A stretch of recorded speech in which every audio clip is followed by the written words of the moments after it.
बनाने की भी जरूरत पड़ी। और अब पिछले काफी वर्षों से भारतीय जनता पार्टी व इनके सहयोगी दल केंद्र व अधिकांश राज्यों की भी सत्ता में काबिज हो गए हैं। साथ ही इनकी भी ज्यादातर जातिवादी, पूंजीवादी, संकीर्ण, सांप्रदायिक व द्वेषपूर्ण नीतियों एवं कार्य प्रणाली आदि से तथा इनके कथनी व करनी में भी काफी अंतर होने की वजह से ऐसा लगता है कि इस बार ये पार्टी भी केंद्र की सत्ता में आसानी से वापस आने वाली नहीं है।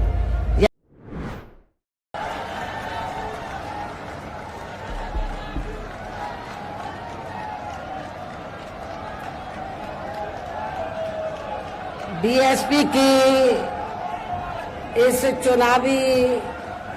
जनसभा में इकट्ठा हुए पार्टी के सभी छोटे बड़े पदाधिकारी एवं कार्यकर्तागण, आज आप लोग देश में व यहाँ आपके हरियाणा प्रदेश में भी लोकसभा के लिए हो रहे आम चुनाव में अपनी पार्टी के उम्मीदवारों के समर्थन में मुझे सुनने के लिए यहाँ इकट्ठा हुए हैं, तो उसके लिए मैं आप सभी लोगों का हार्दिक दिल से आभार प्रकट करती हूँ। वैसे आप लोगों को ये मालूम है कि हमारी पार्टी कांग्रेस, बीजेपी व अन्य किसी भी विरोधी पार्टी के साथ मिलकर नहीं, बल्कि अकेले ही खासकर यहाँ अपने गरीबों, मजदूरों, दलितों, आदिवासियों, पिछड़े वर्गों, मुस्लिम व अन्य अकलियतों के बलबूते पर ही ये चुनाव लड़ रही है। जो इनमें से पार्टी से जुड़े ये लोग अपनी पार्टी के उम्मीदवारों को जिताने में पूरे जी जान से लगे हैं। हालांकि आज आपके यहाँ इकट्ठा हुई भीड़ व भीड़ के जोश को भी देखकर अब मुझे भी ये काफी हद तक भरोसा हो गया है कि इस बार आप लोग इस चुनाव में यहाँ अपने प्रदेश से अपनी पार्टी का बेहतर रिजल्ट जरूर लाएंगे। इसके लिए अब मैं आप लोगों का ध्यान कुछ जरूरी बातों की तरफ दिलाना चाहती हूँ और इस संबंध में विशेषकर मैं कांग्रेस, बीजेपी व इनके अन्य सभी सहयोगी दलों के बारे में ये कहना चाहूंगी कि आजादी के बाद शुरू में केंद्र व देश के अधिकांश राज्यों में भी ज्यादातर सत्ता यहाँ कांग्रेस पार्टी के हाथों में ही केंद्रित रही है, किंतु इनके खासकर दलित, आदिवासी व पिछड़ा वर्ग विरोधी तथा अन्य और मामलों में भी रही गलत नीतियों व गलत कार्य प्रणाली आदि की वजह से ही फिर इस पार्टी को यानी कि कांग्रेस पार्टी को केंद्र में काफी राज्यों की भी सत्ता से बाहर होना पड़ा है तथा यही स्थिति इनकी सहयोगी पार्टियों की भी बनी रही है, जिस कारण ही फिर बीएसपी को बनाने की भी जरूरत पड़ी। और अब पिछले काफी वर्षों से भारतीय जनता पार्टी व इनके सहयोगी दल केंद्र व अधिकांश राज्यों की भी सत्ता में काबिज हो गए हैं। साथ ही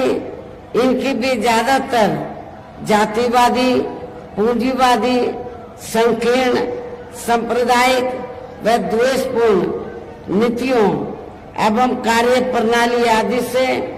तथा इनके कथनी व करनी में भी काफी अंतर होने की वजह से ऐसा लगता है कि इस बार ये पार्टी भी केंद्र की सत्ता में आसानी से वापस आने वाली नहीं है। यानी कि भारतीय जनता पार्टी भी इस बार केंद्र की सत्ता में आसानी से वापस आने वाली नहीं है, बशर्ते यदि ये चुनाव इस बार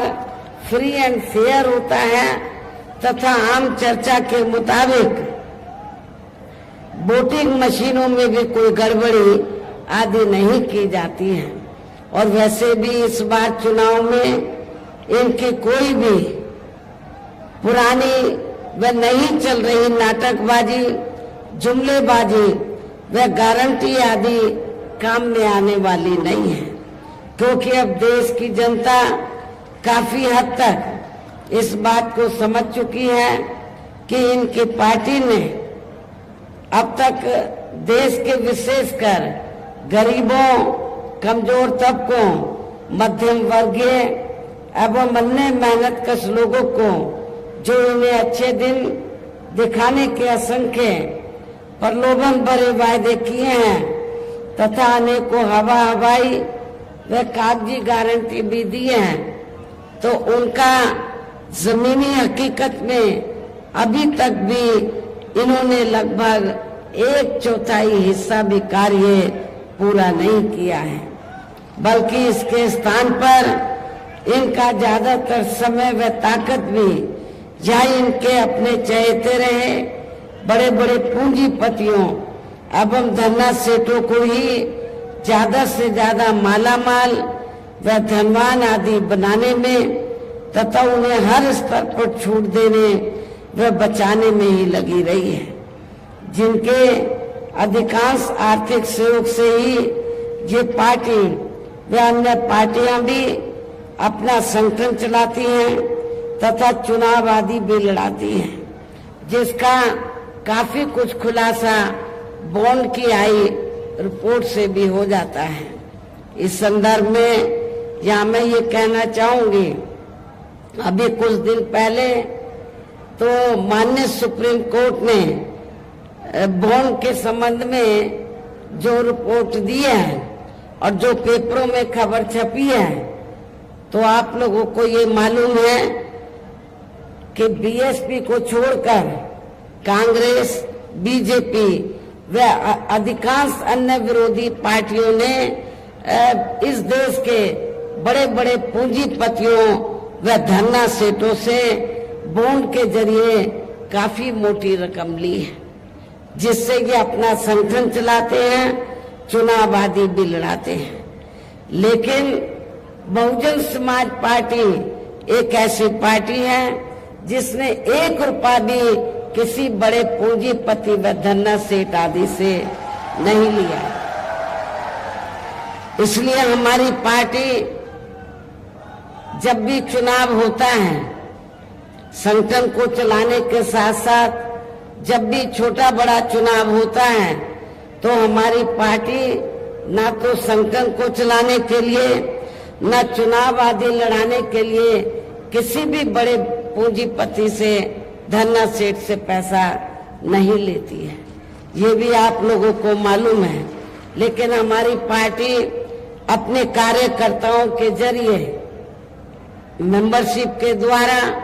या फिर मेरे जन्मदिन के मौके पर पार्टी के लोगों से थोड़ा थोड़ा धन इकट्ठा करके पार्टी के संगठन को चलाती है व चुनाव आदि भी लड़ाती है, ये भी आप लोगों को मालूम है। इसके साथ ही अब ऐसा लगता है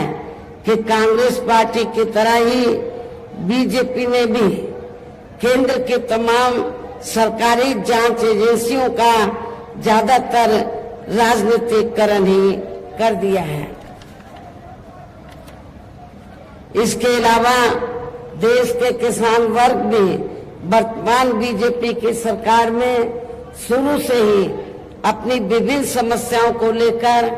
काफी ज्यादा दुखी व परेशान रहे हैं।